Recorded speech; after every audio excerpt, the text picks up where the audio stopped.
আমি করতে করতে মারা গেলে আল্লাহর জান্নাত পাবেন কেমনে? আপনারা বলবেন যে হুজুর আমরা কি কেউ এমপি নাকি? আমরা এমপিও না, মন্ত্রীও না, তো আমরা ব্রিটিশের গোলাম কেমনে? আমরা তো আল্লাহর গোলামী। আমরা তো আর ব্রিটিশ আইনের দেশ চালাই না, নেতারা আনা চালায়। আমরা রে কইেন না। আমি বলবো নেতা হওয়ার পিছনে আপনাদেরও সমর্থন আছে না? না, এদারে নেতা বানাইলো কেডা? আপনারা। এই 53টা বছর যারা আল্লাহর আইনে দেশ চালাইলো না, ওই বুর্জুয়া রাজনীতির পক্ষের মানুষ, ধর্মনিরপেক্ষ ওই মানুষ, ওই নেতা, তাদের নেতা হওয়ার পিছনে আপনার সমর্থন আছে। আপনি তাদের ভোটার, আপনি তাদের কর্মী, আপনি তাদের ডোনার, আপনি তাদের সাপোর্টার। হাদিস হলো আদ-দাল্লু আলাল খায়রি কাফাইলিহি ওয়াদ-দাল্লু আলাশ শাররি কাফাইলিহি। পুলিশ দিছে দৌড়ানি, 2-3টা যুবক রাতের বেলায় পুলিশের দৌড়ানি খায়া রাস্তার পাশে আপনার বাড়ির পাশে এসে দরজায় নক করতেছে। বাড়িতে কেউ আছেন নাকি? ভাই একটু খোলেন তো দরজাটা তাড়াতাড়ি। আপনি দরজা খুলে দেখেন 3-4টা পোলা খাড়া রইছে, সবগুলোর হাতের মাঝে মদের বোতল। আপনি তাদেরকে বলেন তোমরা কারা? তারা বলল চাচা আমাদের বাড়ি ওই গ্রামে এলাকায় দেবিদ্বারে আমাদের বাড়ি। এই রাতের বেলা আমাদের এখানে আসছো কেন? বলে রাস্তার মোড়ে খাড়াইয়া একটু মদ খাইতেছিলাম, কিন্তু পুলিশের জ্বালায় পারি নাই, হেরা দৌড়ানি মারছে, তাই দৌড়াই আইছি। আপনি যদি দরজাটা একটু খুলে দিতেন, আমরা 10 মিনিটে খাইয়া দেয়া চলে যাবো, একটু সুযোগ দেন। এখন আপনি দরজা খুলে দিলেন, তারা 4-5 জন মিলে আপনার ঘরে মদ খাইয়া টাইয়া শেষ কইরা বোতল দিয়ে ফালাই দিয়া চলে গেছে। আপনার কোনো গুনাই হয় নাই, ঠিক না?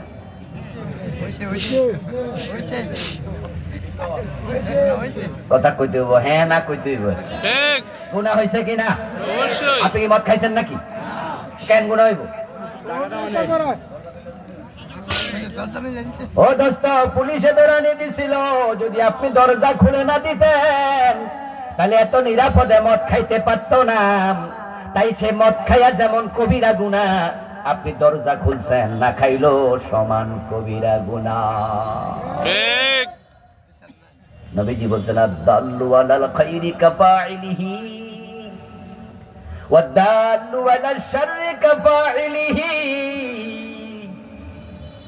ভালো কাজে সহযোগিতা করেছ, ওই কাজ যদি তুমি নাও করো, মসজিদ বানায় একজন মরে গেছে, যারা মসজিদ বানায়, মাদ্রাসা বানায়, তারা কি চিরদিন বেঁচে থাকে?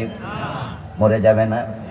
কিন্তু যতদিন মসজিদে নামাজ চলবে, আমল নামায় সওয়াব যেতেই থাকবে, কারণ সে ভালো কাজটা শুরু করেছে, নামাজের সুযোগ করে দিয়েছে।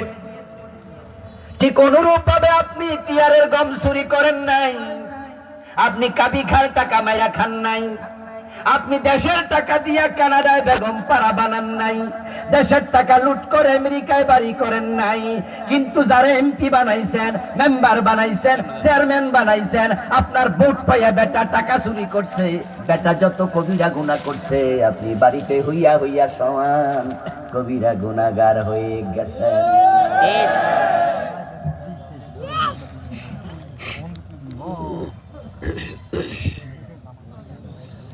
এই জীবনে মানুষের 10 টাকা মাইয়া খায় নাই। আজকের মাহফিলে এমন 2-4 জন মানুষও আছে যারা কোনোদিন নামাজ তরক করে না। সে যৌবন কাল যখন আসছে তখন থেকে নামাজ ছাড়ে নাই, রোজা ছাড়ে নাই, মানুষের টাকা খায় না, সুদে টাকা লাগায় না। এমন আল্লাহর 2-4 জন বান্দা জমিনে না থাকলে জমিন থাকতো না। ভালো মানুষ জমিনে এখনো আছে, আপনিও ধরেন তাদের একজন। কিন্তু আপনি ভোট দিয়েছেন, নেতা বানাইছেন এমন লোকেরে যে দেশের টাকা মাইরা বিদেশ বাড়ি বানাইছে। সে রাস্তার গম খাইয়া লাইছে, রাস্তায় বাজেট হয়েছে 1 কোটি, কাজ করছে 30 লাখ 70 লাখ খাইয়া বয়ে রয়েছে। এমন জালেম নেতা এই দেশে আছে না নাই? এমন টাকাও আছে, বাজেট আছে, যারা চেয়ারম্যান এমপি মন্ত্রী হয় ওই বাজেটের একটা টাকা দেয় না, সবটা খেয়ালায়।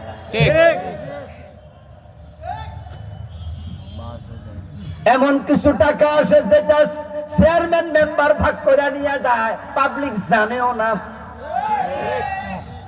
ওই বিদেশ থেকে পাঠাইছে সরকারের মাধ্যমে এনজিও।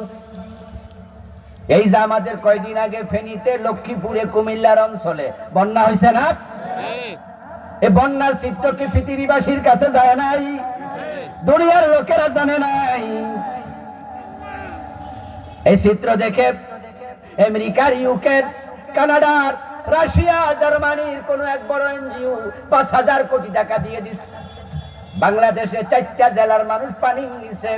পত্রিকায় দেখেছি বাড়িঘর গুলো কেমনে ভেঙে গেছে। গরিব মানুষের জন্য আমরা 5,000 কোটি টাকা দিয়ে দিলাম, সরকারকে দিল। সরকার এবার এই 3 জেলার ডিসি, এমপি, মন্ত্রী তাদেরকে ডাইকা বলে, এই টাকাগুলো আমরা আপনাদের কাছে দিলাম, ওদেরকে ঘর বাড়ি বানায়া দেন। এখন এই টাকাগুলো যাইতে যাইতে চেয়ারম্যান পর্যন্ত পৌঁছে। অনেক নেতা আছে এই টাকা যে আইছে পাবলিকের জানতেও দেয় নাই। অথবা ঘর আইছে 100টা, 30টা বানাই দিতে 70টা খেয়াল আইছে। অথচ আপনি তার ভোটার, আপনি জীবনে 1 টাকা কারো খান নাই,